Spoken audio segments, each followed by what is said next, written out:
In our riding technique series, we would like to show you smaller and more important things related to motorbike riding, which are all going to make your everyday rider's life easier and safer.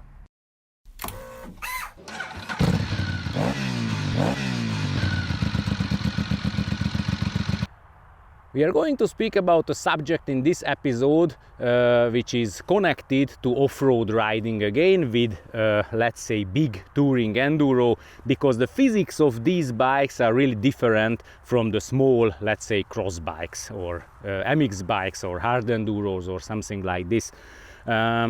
We already covered the theme how to stand on a motorbike, so which is the correct body position while average riding, and how do we make a U-turn.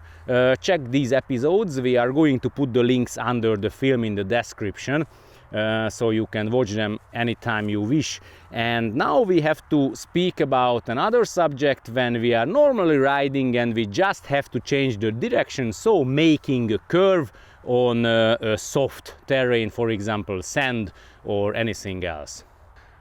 The problem is absolutely the same as it was while we made the U-turn.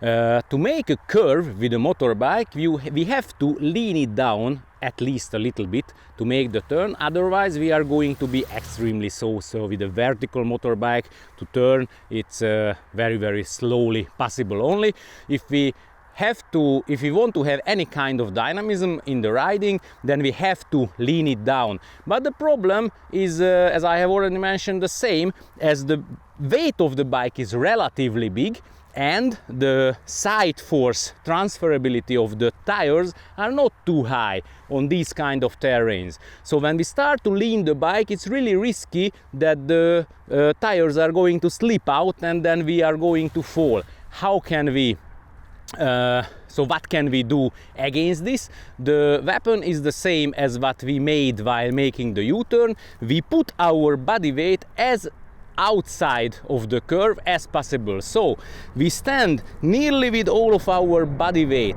to the outside foot peg. So imagine that now I am making a left turn and I stand nearly absolutely on my right foot, and meanwhile a little bit forget that theory that I am keeping with both of my knees the fuel tank, and try to do that you push with your outside knee the fuel tank into the curve, and on this way the bike is going to be leaned down and your body weight is going to be just above the tires, the contact point of the tires with the gravel. So the force transfer ability of the tires is going to increase really rapidly, and with this body position the safetiness of your curve is going to be much higher.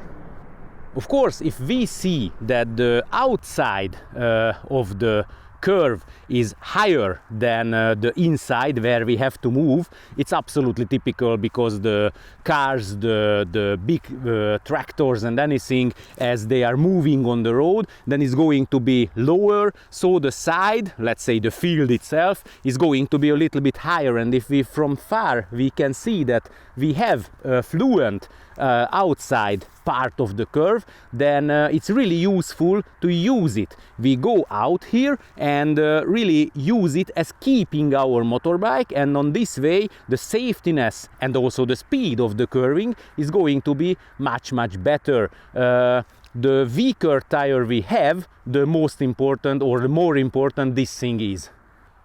Of course, it's the best way to learn it is a good off-road training, and it's really the best if you do it on a training where you can train with your own motorbike and with that kind of tire what you are going to use while off-road riding, because 100 cubic centimeter motocross bike is working absolutely on a different way than maybe a big touring enduro is going to be, or a big touring enduro with special off-road tires is going to behave again totally different from let's say a street tire.